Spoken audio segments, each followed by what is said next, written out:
Социјалдемократскиот сојуз на Македонија денеска на прес говореа за Иван Стоилковиќ, нарекувајќи го најблизок соработник на Мицкоски, кој ги застапува српските и руски интереси и кој отворено повикува на стратешка соработка со Кина. ВМРО ДПМН од друга страна го посочи Филипче дека е подготвен да ги прифати сите барања на Бугарија. Вице-премиерот Иван Стоилковиќ, најблискиот соработник на Мицкоски и втор човек во владата,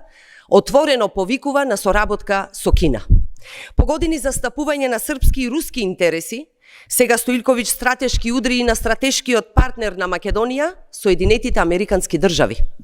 Се што прават, од организирање митинг за поддршка на Вучич во Куманово, заедно со Мицкоски, преку состаноци со Милош Вучевиќ во Скопје, до патувањето во Кина, заедно со делегацијата на сестринската партија на ВМРО, СНС и Вучич, кој доби висок орден лично од Си Џинпинг за заслугите во блокирањето на европскиот пат, има една цел – блокирање на европскиот пат на Македонија. Очигледно е дека единствениот кој безрезервно им верува на пораките на Румен Радев, дека уставните измени се последна пречка на патот кон Европската Унија, е токму специјалниот бугарски пратеник во Македонија, Венко Филипче.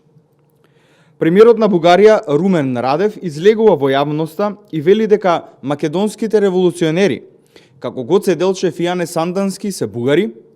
македонските дејци како браќата Миладиновци исто така дека се бугари, како и основоположниците на словенската писменост, Кирил и Методи, како Климент и Наум Охридски, дека се дел од бугарската историја,